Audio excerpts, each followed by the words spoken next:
गणेश चतुर्थी की कहानी। शिव पुराण के अनुसार यह वर्णन है कि एक बार माता पार्वती ने स्नान करने से पूर्व अपनी मैल से एक बालक को उत्पन्न करके उसे अपना द्वारपाल बना दिया।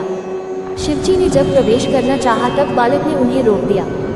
इस पर शिवगुणों ने बालक से भयंकर युद्ध किया, परंतु संग्राम में उसे कोई पराजित नहीं कर सका। अंततोगत्वा भगवान शंकर ने क्रोधित होकर अपने त्रिशूल से उस बालक का सर काट दिया। इससे भगवती पार्वती क्रोध हो उठी और उन्होंने प्रलय करने की ठान ली। भयभीत देवताओं ने देवर्षि नारद की सलाह पर जगदम्बा की स्तुति करके उन्हें शांत किया। शिवजी के निर्देश पर विष्णु जी उत्तर दिशा में सबसे पहले मिले जीव हाथी का सिर काट कर ले आए। मृत्युंजय रुद्र ने गज के उस मस्तक को बालक के धड़ पर रखकर उसे पुनर्जीवित कर दिया। माता पार्वती ने हर्षातिरेक से उस गजमुख बालक को अपने हृदय से लगा लिया और देवताओं में अग्रणी होने का आशीर्वाद दिया। ब्रह्मा, विष्णु, महेश ने उस बालक को सर्वाध्यक्ष घोषित करके अग्रपूज्य होने का वरदान दिया। भगवान शंकर ने बालक से कहा, गिरिजानंदन, वेग नाश करने में तेरा नाम सर्वोपरि होगा।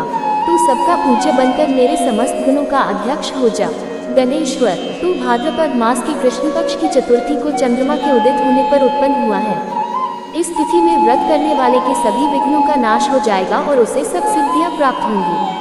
कृष्ण पक्ष की चतुर्थी की रात्रि में चंद्रोदय के समय गणेश तुम्हारी पूजा करने के पश्चात प्रति चंद्रमा को अर्घ्य देकर ब्राह्मण को मिष्ठान खिलाए।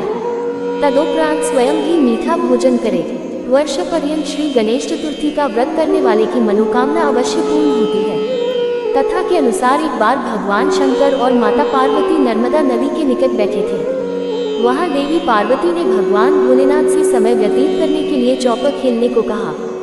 भगवान शंकर चौपक खेलने के लिए तो तैयार हो गए, परंतु इस खेल में हार जीत का फैसला कौन करेगा, इसका प्रश्न उठा। इसके जवाब में भगवान भोलेनाथ ने कुछ तिनके एकत्रित कर उसका पुतला बना, उस पुतले की प्राण प्रतिष्ठा कर दी और पुतले से कहा कि बेटा, हम चौपक खेलना चाहते हैं, परंतु हमारी हार जीत का फैसला करने वाला कोई नहीं है, इसलिए तुम बताना कि हम में से कौन हारा और कौन जीता। ये कहने के बाद चौपक का खेल शुरू हो गया।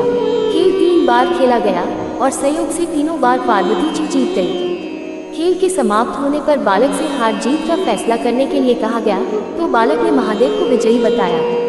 ये सुनकर माता पार्वती क्रोधित हो गई और उन्होंने क्रोध में आकर बालक को लंगड़ा होने व कीचड़ में पड़े रहने का श्राप दे दिया। बालक ने माता से माफी मांगी और कहा कि मुझसे अज्ञानतावश ऐसा हुआ, मैंने किसी द्वेष में ऐसा नहीं किया।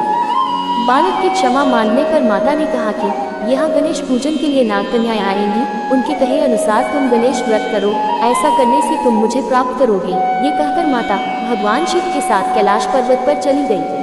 ठीक 1 वर्ष बाद उस स्थान पर नाग कन्याएं आईं। नाग कन्याओं से श्री गणेश के व्रत की विधि मालूम करने पर उस बालक ने 21 दिन लगातार गणेश जी का व्रत किया। उसकी श्रद्धा देखकर गणेश जी प्रसन्न हो गए और श्री गणेश ने बालक को मनोवांछित फल मांगने के लिए कहा। बालक ने कहा कि हे विनायक, मुझ में इतनी शक्ति दीजिए कि मैं अपने पैरों से चलकर अपने माता पिता के साथ कैलाश पर्वत पर पहुंच सकूं और वो ये देख प्रसन्न हो। बालक को यह वरदान दे श्री गणेश अंतर्धान हो गए। बालक इसके बाद कैलाश पर्वत पर पहुंच गया और अपने कैलाश पर्वत पर पहुंचने की कथा उसने भगवान महादेव को सुनाई। उस दिन से पार्वती जी शिवजी से विमुख हो गई। देवी के रुष्ट होने पर भगवान शंकर ने भी बालक के बताए अनुसार श्री गणेश का व्रत 21 दिनों तक किया।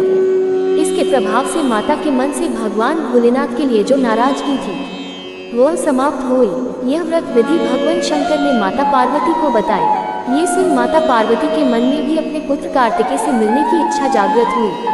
माता ने भी 21 दिन तक श्री गणेश व्रत किया और दुर्वा, पुष्प और लड्डुओं से श्री गणेश जी का पूजन किया। व्रत के 21वें दिन कार्तिकेय स्वयं पार्वती जी से आ मिले। उस दिन से श्री गणेश चतुर्थी का व्रत मनोकामना पूरी करने वाला व्रत माना जाता है।